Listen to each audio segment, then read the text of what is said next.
Hello class 8, welcome back. हम पढ़ रहे हैं chapter 7 cube and cube root. और आज हम किसी भी नंबर का क्यूब निकालना सीखेंगे। 7.2 एक्सरसाइज जो है वहाँ पर आपको क्यूब निकालना है प्राइम फैक्टराइजेशन मेथड से। मान लीजिए कि आपको जो नंबर दिया गया है वो है 13,824। ये आपका क्या है, गिवन नंबर है। और आपको क्या करना है, इसका क्यूब रूट निकालना है। तो कैसे निकालेंगे, सबसे पहले क्या करेंगे, इनकी प्राइम फैक्टराइजेशन।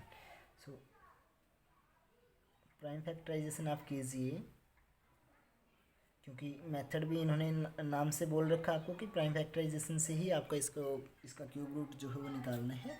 प्राइम फैक्टराइजेशन जब करोगे तो साइड में निकाल करके दिखाओगे आप फिर कॉपी में भी। तो हमें पता है कि लास्ट में अगर 4 है, यानी कि ये इवन नंबर है, 2 से डिविजिबल होगा। 6 9 1 2। उसके बाद अगेन 2 से डिवाइड होगा। 3 4 5 6। अगेन 2 से डिवाइड होगा। 1 7 2 8। अगेन 2 से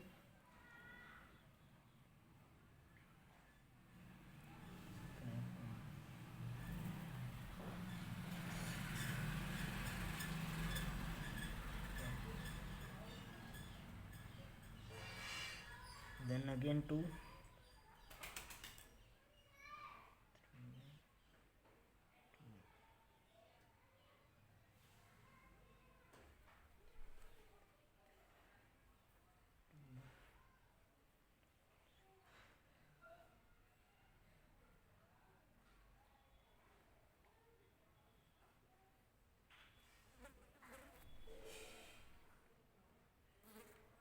इसी तरीके से, यानी कि अब इसको हम आगे इधर कर रहे हैं।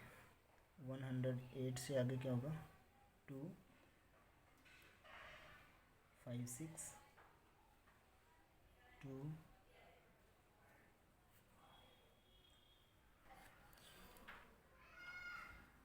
5 4। अगेन 2 से 27। अब 27 क्योंकि कैसा हो गया, ओड नंबर, 2 से अब नहीं होगा। तो नेक्स्ट प्राइम नंबर क्या होता है, 3, और 3 से क्या होता है, डिवाइड 9। अगेन 3 3। अब लास्ट में क्या बच गया, प्राइम नंबर। तो यहाँ पे हम रुक जाएंगे। तो अब हम आपको क्या लिखना है यहाँ पे कि प्राइम फैक्टराइजेशन ऑफ जो आपको नंबर दिया था 13824 एज क्या है। अब देखिए 2 कितनी बार है, 1 2 3 4 5 6 7 8 9। 9 टाइम्स 2 है, तो उसकी मल्टीप्लाई के रूप में आप उसको लिखोगे।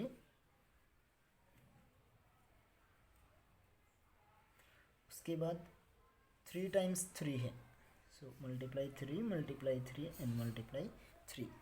अब सिंपल आपको क्या लिखना है, अब पेयर बना लीजिए इसके, पेयर नहीं, ग्रुप बना लीजिए। कितने का, 3 3। यानी कि एक नंबर जब खुद से ही 3 बार मल्टीप्लाई हो रहा है तो उसका हम एक ग्रुप बनाएंगे। जैसे पहले 3 2 2 2 2 से एक ग्रुप हो गया, नेक्स्ट से भी 1 ग्रुप, उससे नेक्स्ट भी एक ग्रुप। अब लास्ट में क्या बच गया, 3 बच गया 3 टाइम्स, तो इसका भी एक ग्रुप। अब क्यूब रूट लगा दीजिए। क्यूब रूट का साइन आपको पता होना चाहिए। स्क्वायर रूट का जो साइन होता है वहाँ पर एक 3 यहाँ पे लिख दीजिए, थोड़ा छोटे साइज़ का, ठीक है।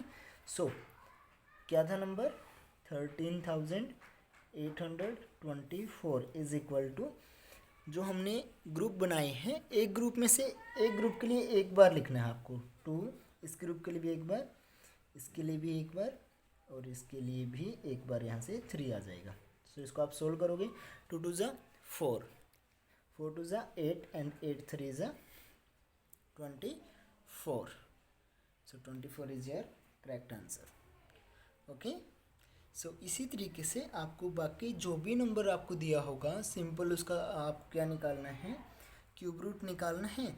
तो जो भी नंबर दिया है उसकी प्राइम फैक्टराइजेशन कीजिए। प्राइम फैक्टराइजेशन का मतलब है कि आप उनको सिर्फ प्राइम नंबर से डिवाइड करोगे। प्राइम नंबर आपको पता होना चाहिए कि कौन सा होता है। सबसे छोटा प्राइम नंबर 2, फिर 3, फिर 5, फिर 7, उसके बाद 9 नहीं होता, क्योंकि 9 किससे 3 से डिवाइड हो जाता है। प्राइम नंबर कौन से होते हैं, जिनके ओनली 2 फैक्टर हों, 1 एंड द नंबर इटसेल्फ। सो 7 के बाद क्या आएगा नेक्स्ट, 11, 13, इसी तरीके से नेक्स्ट 17, 19, नेक्स्ट 21 तो नहीं होगा, 23, इस टाइप से आगे चलते रहते। तो यानी कि आपको इतनी ज़्यादा की आवश्यकता भी नहीं पड़ेगी, आपको यहाँ तक मैक्सिमम यहीं तक आवश्यकता पड़ेगी। तो आप इसको जो भी आपको नंबर दिया होगा उसको आप आसानी से सोल्व कर सकते हैं, ठीक है।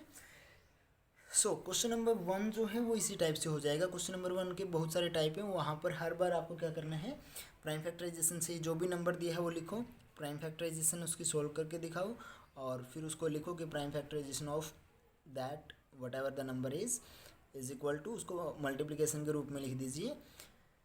फिर क्यूब रूट का साइन लगाओ नंबर के ऊपर, और जो आपने जो प्राइम फैक्टराइजेशन को प्रोडक्ट के रूप में लिखा है, वहाँ प्रोडक्ट में आपको क्या करना है, जब एक नंबर 3 टाइम्स मल्टीप्लाई हो रहा है खुद से ही, तो उसका एक ग्रुप बना दीजिए। इस तरीके से 3-3 के ग्रुप बना दो, क्योंकि स्क्वायर में हमने 2-2 के यानी कि पेयर बनाए थे, तो यहाँ पे 3-3 का ग्रुप बनाएंगे, और फिर एक ग्रुप में के लिए एक बार उस नंबर को हम लिखेंगे, फिर उनकी मल्टीप्लाई कर दो, वही आपका क्या आ जाएगा, सिंपल आंसर आपको मिल जाएगा। क्लियर। उसके बाद देखो एक और मैं एस्टिमेट आपको बता रहा हूँ कि एस्टिमेट हम अंदाज़ा कैसे लगा सकते हैं कि किसका स्क्वायर रूट हो सकता है। अगर वो परफेक्ट स्क्वायर रूट है, सॉरी क्यूब रूट है, तो कंडीशन है कि वो क्या होना चाहिए, परफेक्ट क्यूब रूट होना चाहिए। जैसे यही नंबर था, तो आपको क्या करना है, बट फिर को फिर आप इस तरीके से सोल्व करोगे, ये एस्टिमेट है, आपको पता लग जाएगा कि आपका आंसर सही है या गलत। यहाँ से सबसे पहले लास्ट से क्या करो, 3 का एक पेयर बना दो। आगे भी अगर 3 नंबर बच गए तो उनका एक पेयर बना दो, 2 ही बचे हैं तो 2 का बना दो। यानी कि लास्ट से शुरू में कितने का पेयर बनाने, सॉरी ग्रुप बनाना है 3 डिजिट का, एक ग्रुप बनाइए। और फिर अगर 2 बचे हैं तो उनका पेयर बन जाएगा, अगर 3 डिजिट बची होंगी तो उनका एक और ग्रुप बन जाएगा। बाई चांस अगर 4 डिजिट बचती हैं तो उसका अलग से एक, मतलब 3-3 का बनने के बाद फिर एक अकेला लास्ट में बच सकता है, ठीक है। यानी कि लास्ट में कितने बचे, हमें यूनिट डिजिट से स्टार्ट होना है और 3-3 का ग्रुप बनाने हैं 3 डिजिट को लेकर के। अब आप ये देखिएगा कि इस ग्रुप में जो सबसे लास्ट डिजिट है 4 है, तो ये देखो जैसे ही आपने अब स्टार्टिंग जब हमने चैप्टर किया था तो 1 से लेकर के 10 तक क्यूब रूट मैंने वहाँ पे लिखे थे। सो आपने देखा होगा कि 4 जो है, आप किस नंबर का क्यूब करोगे कि उसका लास्ट डिजिट 4 बने। तो जिसके लास्ट में 1 था, नंबर के लास्ट में 1 था, तो उसका क्यूब के लास्ट में क्या आया था 1। जिस नंबर के लास्ट में 2 था तो उसके क्यूब के लास्ट में क्या आएगा 8। तो उसी तरीके से आपने याद कर लो ये फर्स्ट वाली डिजिट बेसिक से कि 3 के लिए क्या आएगा 7, और 4 के लिए क्या आएगा 4। क्यों आएगा, क्योंकि 4 देखो 4 की 4 से मल्टीप्लाई करोगे 16 हो जाएगा, उसकी फिर से 4 के साथ करोगे तो 64। तो यूनिट डिजिट क्या हुआ 4। यानी कि यहाँ पे जो आपको नंबर दिया ये किसी न किसी का क्या है क्यूब रूट है, तभी तो हम इसका क्यूब रूट निकाल पाएंगे। तो ये किस नंबर का क्यूब होगा, ये जो है ये किस नंबर का क्यूब है, उसका सिर्फ यूनिट डिजिट, यहाँ पे 4 है तो उसका नंबर का भी यूनिट डिजिट क्या रहा होगा 4। अब लास्ट में क्या बचा 13। अब 13 किसके क्यूब के नज़दीक होते हैं, देखो 2 का क्यूब 8 होता है, 3 का क्यूब 27। सो छोटा होना चाहिए और उसके बिल्कुल नज़दीक होना चाहिए। सो कौन सा हो गया 2, यानी कि फिर यहाँ पे इसके आगे क्या लिख दो 224। यहाँ पे भी अपना आंसर कितना आया था 24, बट यहाँ से सिर्फ एस्टिमेट लगता है। एग्जैक्ट हम हो सकता है कि अगर मान लो कि यहाँ पे 12 लिखा होता तो उसके बाद भी हमारा एस्टिमेट तो 24 ही रहता, लेकिन ये तो किसी का परफेक्ट क्यूब रूट नहीं बनेगा या परफेक्ट क्यूब नहीं बनता है।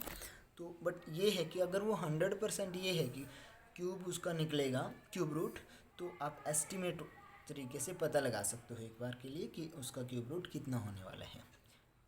बट कंडीशन ये है कि वो एक परफेक्ट क्यूब होना चाहिए किसी न किसी नंबर का। क्लियर। उसके बाद सेकंड जो क्वेश्चन है वहाँ पर आपको ट्रू एंड फॉल्स बताने हैं, और वो किसके ऊपर बेस्ड है, यूनिट डिजिट वगैरह के ऊपर बेस्ड है, जो कि शुरू में बताया था, या फिर वैसे भी आपने सीख लिया था कि किसी भी नंबर की, चाहे कितना भी बड़ा नंबर हो, उसकी यूनिट डिजिट, उसके क्यूब की यूनिट डिजिट कैसे निकलेगी, या फिर इसका वाइस वर्सा यानी कि इसका अपोजिट। सो वो आप वैसे लिख के भी देख सकते हो, 1 से लेकर के 10 तक क्यूब निकाल लो सभी नंबर्स के, उसके बाद ट्रू फॉल्स सोल्व करो, आपसे इजीली सोल्व हो जाएंगे। उसके बाद आता है क्वेश्चन नंबर 3 जो लास्ट है आपका 7.2 एक्सरसाइज का। वहाँ पर क्वेश्चन क्या है, उसमें हमें एस्टिमेट लगाना है, यानी कि गेस करना है कि नंबर जो उन्होंने ये बोल दिया कि you are told that 1331 is a perfect cube, यानी कि 1331 क्या है, एक परफेक्ट क्यूब है, ये आपको बता दिया है। सो आपको गेस करना है कि क्या एस्टिमेट लगाना है, तो क्या आप बता सकते हो बगैर कैलकुलेट किए कि किसका क्यूब होगा। तो रूल क्या है, लास्ट से 3 डिजिट के ऊपर का एक ग्रुप बनाओ, अकेला क्या बच गया 1, तो उसका एक और ग्रुप अकेला, मतलब उसके नीचे क्या लगा दो, बार लगा दो। अब यहाँ से सिर्फ यूनिट डिजिट देखो, यूनिट डिजिट क्या है 1, और 1 किसके क्यूब में यूनिट डिजिट आता है, 1 के क्यूब में ही। सो हमारा भी जो इसका क्यूब रूट जो निकलेगा उसका यूनिट डिजिट क्या होगा 1।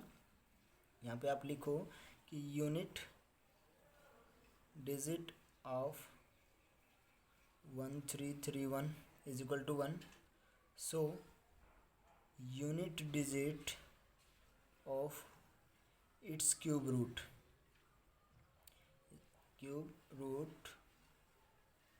विल बी, भाई इसके क्यूब रूट की यूनिट डिजिट भी क्या रहेगी 1।